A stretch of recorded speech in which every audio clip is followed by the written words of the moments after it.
powerful ways to master money. 10 powerful ways to master money. But before then, we take our usual thought-provoking questions. And the first one is, do you have enough money? Are you spending enough time with your family and friends? Do you come from your job full of life? Do you have time to participate in things you believe are worthwhile? If you were laid up from your job, would you see it as an opportunity? Are you satisfied with the contribution you have made to the world? Are you at peace with money? Does your job reflect your value? Do you have enough savings to see you through 6 months of normal living expenses? Is your life whole? Do all the peace, your job, your expenditures, your relationship, your values fit together? Then, do you have a will? Over to you, Esther. Okay, I have here. What are your 3 most important goals in life right now? What are your 3 most pressing problems right now? The next one, describe the ideal outcome you desire from a problem facing you right now. What one thing would you dare to attempt if you knew you could not fail? And the last one, what do you really want to do with your life? Thank you very much, Esther. That's quite interesting. Have you prepared a will? Then yours is, what do you want to do with your life? Is that your last question? Yes. What do you really want to do with your life? Thank you. And that takes us straight to the topic of today. Who can remember the topic of today? 10 powerful ways to master money. So I'm sure you really want to make sure that you master money very well so that you can take care of your life and begin to achieve all your goals, whether it is financial goals, health goals, relationship goals, every aspect of your life. Family goals, you need to set it, because you can't say you just want to set only financial goals and you achieve that financially. Then what happens to other aspects of your life? We have so many people who have so much money, but they are not wealthy. Wealth is a state of satisfaction. You can have 1 million naira, you are satisfied, you are wealthy. Somebody can have 100 million, he's not satisfied, you can't say he's wealthy. So let's just look at the 10 ways we can begin to master money. If you recall this program, we've always say money is an emotional issue, and it's a major determining factor in so many relationships. Most of the divorce we have seen today, if you trace the history, goes to the issue of money. So money is highly emotional. So we need to apply emotional intelligence when we are dealing with money, with our spouse, with our children, with our partners, with our parents, with every other person. We need to apply emotional intelligence. Experts have also told us that, in fact, the metrics of money is just only 20%. The other 80% is our emotion, it's psychological. So we must understand our emotions with money. Like the question we normally ask, do you have enough money? Are you at peace with money? These are trying to elicit certain emotional behavior from us. If you watch movie, like I do, I watch a lot of movie when it comes to crime detection and all that investigation, and I see that as once something just happened, the first thing investigators are doing is they are checking bank accounts, they are checking credit cards, they are checking this, they are checking that, and at the end of the day, at the surface, you will not see anything. But when they deep down, you see that, okay, this partner was supposed to collect an insurance of 20 million, and that is why this spouse killed, and I begin to wonder, what is the issue of this money? Why can't we master money? Why can't we master our emotions when it concerns money? Some people, they say when they are feeling so bad, that is when they just go out, buy something. to make them look good.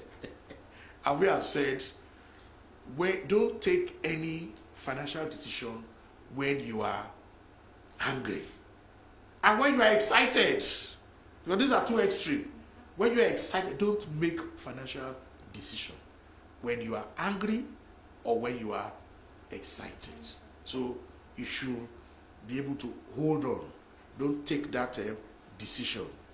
So in our own little way, we interact with money every day. And like I've said, money is dynamic.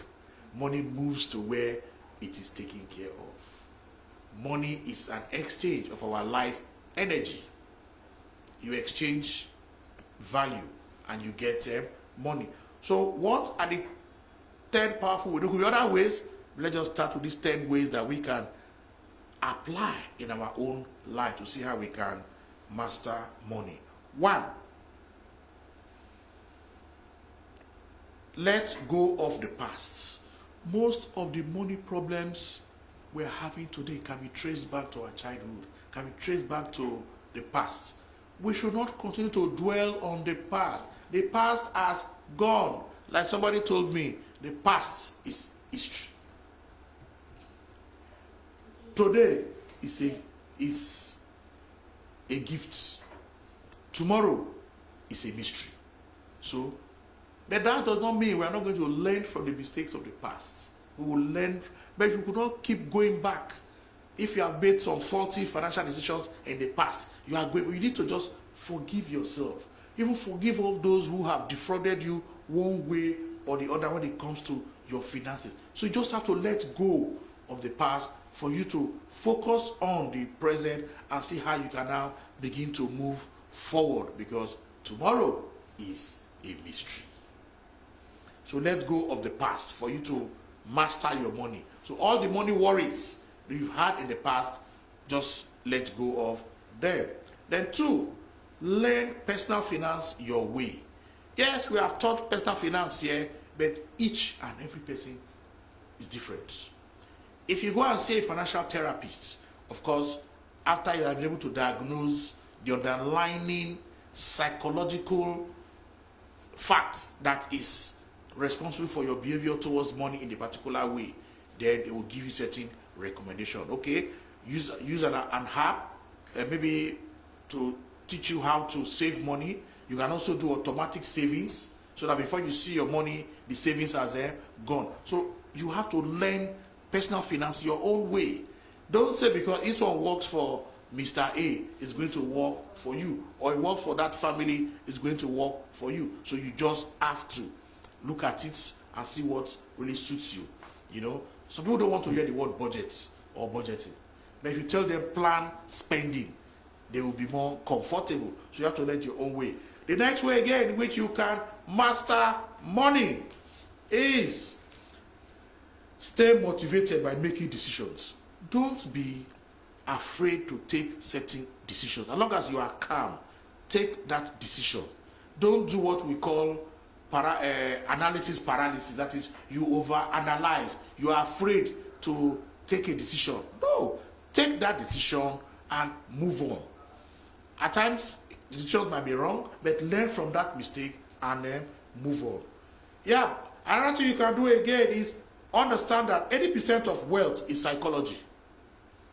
It is the remaining 20% that is the technical issues.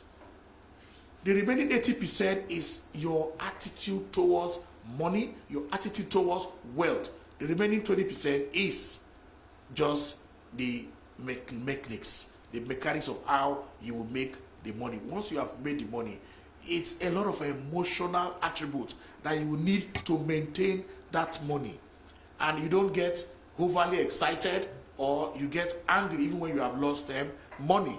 Okay, so you just have to be emotionally intelligent when it comes to money issues. The next one, have a state of nation for your finances. You can see, when we are growing up, Lagos here, Nigeria, we know that every 1st of January, the president will give us New Year broadcasts. I think they still do it now. New Year broadcast. And that is even when they will sign the budget. They will tell us how much Nigeria is going to get from sale of oil. This is what we are going to spend. They give us the budget. You can apply that to your own little home. Take a particular date, maybe if it's your birthday or if it's the 1st of January, you say, okay, this is a new year for me now. I want to have my budget. And you look at your sources of income, you look at your expenses and see that you are able to fund that your budget for that particular year without going into deficit. Because if you can't live within or less than what you make, you cannot save. And when you cannot save, you cannot invest. So you need to have your own state of the nation personally. Yes, the right thing you can pray again is, like we have said here several times, is pay yourself first. For you to master money, pay yourself first. We will keep mentioning this point over and over and over, because that is the first step towards creating wealth. And if you cannot place your legs firmly in that first step, you can't go higher now. You just have to ensure that you pay yourself first. As we saw yesterday, pay yourself first and ensure that it's what is left that you begin to pay other bills. Somehow you will survive. That is the truth. Okay. Yes, another step again, another way we can master money is choose your priority. There is no way you can satisfy everything at one time. So you choose your priority and be satisfied and be happy that those priorities you have taken are reflecting your values. And you are happy that you are able to spend to meet up those expenses that reflects your values. It is very, very key. The next one is develop your self-discipline. Of course, you cannot do anything without disciplining yourself. You have to discipline yourself. Impulsive buying. If you have had a planned spending, please, when you go to the mall or if your friends take you to a restaurant, make sure that what you are going to spend is what you have already budgeted for. Don't allow them to intimidate you, or you want to meet up with the Joneses. Like we have said here, some of these your friends are the Joneses themselves. So, but you have to discipline yourself and ensure that you are still within your planned spending, or become more resourceful. There are some little things you can do at home. Changing the bulb, you don't need to call electrician. Even cleaning the, if you have it around the surrounding of your house, you don't need to go there. You can do it. And of course, even these days, you know, somebody, I say, why did you buy a Corolla Toyota? I say, no, it's Sienna. That when he drives to Lagos Island at the close of work, some people are walking around there and they live almost the same area. So he has a lot of passengers. He will carry them and drop everything, you know, that he doesn't spend money for fuel. It is the passengers' money he will use to. Because even if he doesn't have those passengers, he will still drive to work and he will still drive back home. So you can see. Another thing you can do, that's becoming resourceful. Another thing you can do again is people can do what they call pooling. If you stay in the area, all of you doesn't need to bring your car to the office. You can just say, okay, on Monday it is you. That day, your colleagues come to your house, as long as you are living close to each other, and one person drive, the next day is another person. So you can see that you are reducing that commuting expenses. So little ways you'll be able to save certain monies that will make you master money. And if you're able to do this little thing, you will see that at the end of the day, you take control of money instead of allowing money to control you. The last point I'll mention is protect your money. Protect your money. If you don't have plans for your money, other people have plans for that your money.